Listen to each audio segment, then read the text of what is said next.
This definitely isn't home. God, I hate these transporter accidents. There's got to be a way to get back. Someone to talk to. Hi, I'm Sean Reimer, I don't rhyme, and I figured I needed a little bit of a break from the Star Trek Online film that I've been working on, Bluenose. If you guys have not seen the teaser trailer yet, I'll link it somewhere in the description, maybe a card that'll appear if you're on mobile or if you're lazy. I would highly recommend subscribing to our fan film channel as well. So I figured I'd take a chance to unbox this from Master Replicas and Eaglemoss. However, I found realistically I couldn't do that without going into a little bit of a rant about how unnecessary this entire thing was. And it's all because of Gameprint. And really, the whole Gameprint situation is a real extension of how useless Star Trek merchandise and toy lines have been over the past, I would say, close to 20 years at this point. For those unfamiliar with the whole Gameprint thing and what Gameprint is, basically they were a service where you can take your ship in Star Trek Online and upload it to a server, and then they would 3D print it, custom design, custom registry, the size that you wanted, and it would ship right to your home. And it was fantastic because there's really nothing quite like having your physical ships in your home. I find it very, very comforting. This is the same guy who has a giant Millennium Falcon on his dining room table. This is also why I'm so skinny. But back in October, Gameprint announced, and Cryptic, an extension of this really, announced that they would be discontinuing the service after October 31st. And that everyone needed to get their orders in. So naturally, I placed an order for my flagship in the game, which was the USS Bluenose NCC 1921G. Now, fast forward to December, Gameprint, or Smart Collectibles, or Integral Labs, I don't know what the name is, just roll with me here.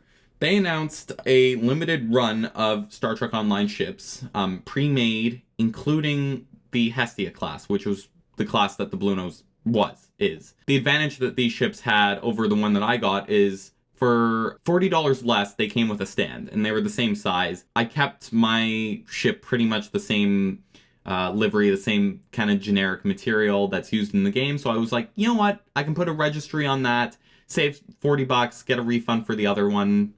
Pretty good deal. So I went with that. Fast forward to April. I still hadn't received any contact from Gameprint. I still haven't to this day in June. Foreshadowing, by the way. Gameprint announced that if they couldn't print the remaining orders by the end of April, they would start issuing people refunds in May. And the entire Gameprint Facebook group, which I'm part of, went into a complete implosion. A supernova. It was bad. It was really bad. People are still looking for their refunds on there. People are still having issues with their banks. People are still not receiving contact from Gameprint. I've sent quite a few emails to Gameprint trying to figure out the situation. Nothing. They have not responded with anything.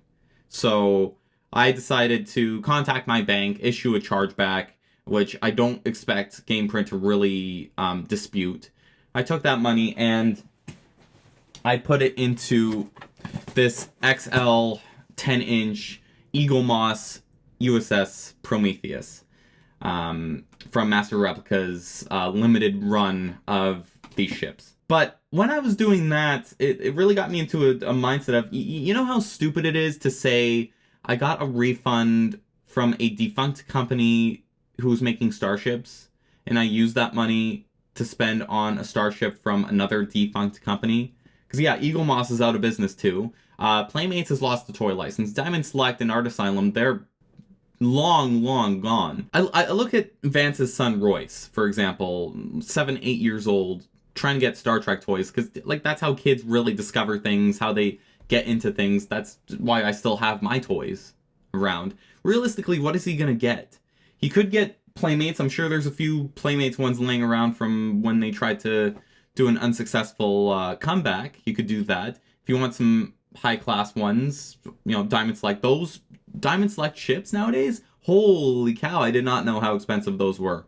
Like $300, $400. It is completely bonkers. You try and get a good Enterprise E or an Enterprise D, good luck not completely evaporating your wallet in the process. When I was getting into Star Trek in 2009, I was a little bit spoiled with a toy license, which I didn't think that was something that you could be spoiled with. I thought that was just a given. I still have my Enterprise from 2009. This is the first ever Star Trek toy that I got. I need to dust this. Holy cow. Broken deflector dish and all from me playing with it too much, but that's part of the love for it. That's why I see people really criticizing the Kelvin Timeline Enterprise, and I don't see a problem with it, because this was my first Enterprise. I love this thing. But yeah, it absolutely boggles my mind how these, established companies, established production facilities, and whatnot with a toy license can go completely kaput, and yet Mr. Beast can make a shit chocolate bar and have that work out for him. Star Trek deserves better. We just straight up deserve better. Like, I look at the amount of toys that are being pumped out by Hasbro when it comes to Star Wars. Character Options, I think, still has a thing going with Doctor Who. It's very on and off, which kind of matches the state of the show a lot of the time. I'm still waiting on a Ncuti Gatwa action figure, so fingers crossed for that. But yeah, I think that's enough rambling. I'm gonna unbox this thing. Let me switch cameras and we'll dive in. Sean. I didn't anticipate it being this big. I've had one other XL Eaglemoss model, and I'll show you guys that. It's the Enterprise from Strange New Worlds and Discovery. But no, it's always a treat getting the big one. So love the box on this. USS Prometheus NX 59650. I'll have to look at the importance of that registry. I've heard it's like they purposely made it like a smaller number compared to like the Defiant at 75205 or whatever that is, to make it seem like it's an older ship to enemy vessels trying to hijack it or something like that. So that's pretty cool. You got all the Star Trek logos down there. Collect them all. Spoiler, you can't anymore unless you're on eBay, or I guess Master Replicas in this case. Got Star Trek there, USS Prometheus. It's really not like a huge deal, this box. USS Prometheus. So let me pop this open for you guys real quick. Naturally, first thing you're going to see is lots of styrofoam, which is good. I will say Master Replicas did a really good job. Also bubble wrapping this, shipping it. It was a breeze. I might honestly have to get more ships from their line of Eaglemoss stuff, because it's really cool. Holy cow, this is awesome. All right. You know what?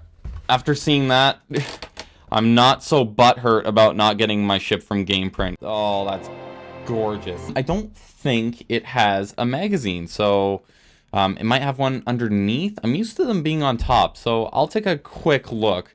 Let me get the ship out of there, and then if there's a magazine, I will let you know.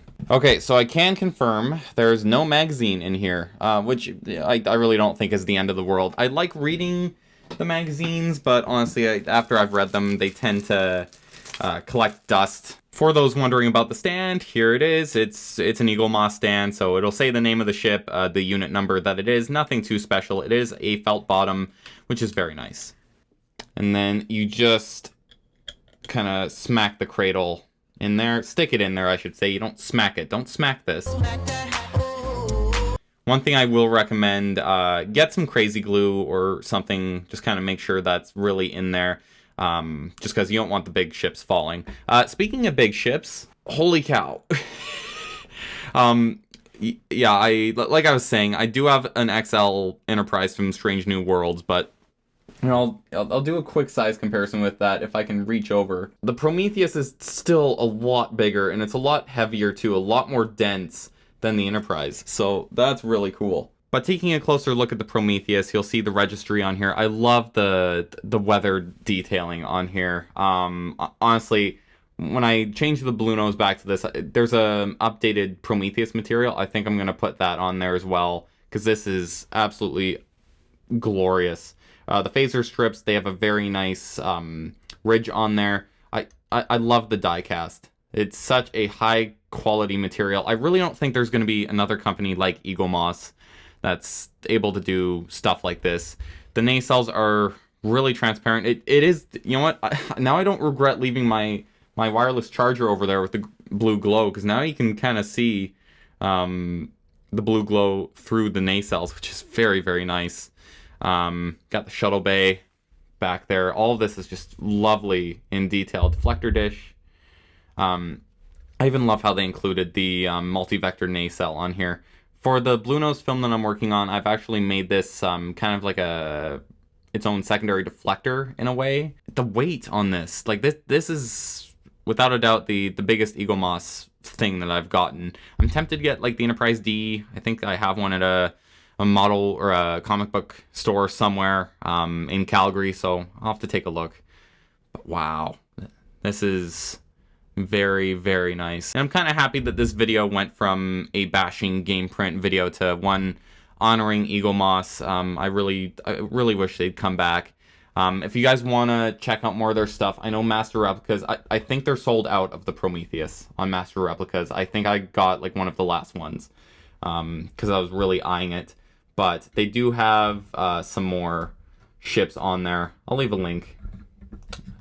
But the ship should just go into the cradle like that. I will say Eaglemoss stands, they're a bit scary. Just a little bit. So be careful with these. If you have maids coming into your apartment for some reason, although they didn't come in today, thank God, do not let them anywhere near these. One of them knocked over my Section 31 stealth ship and broke it, so that's always nice. Do a quick 360 for you folks. Very, very nice. I love the detailing on the pylons as well. The impulse engines, a little bit of a light blue.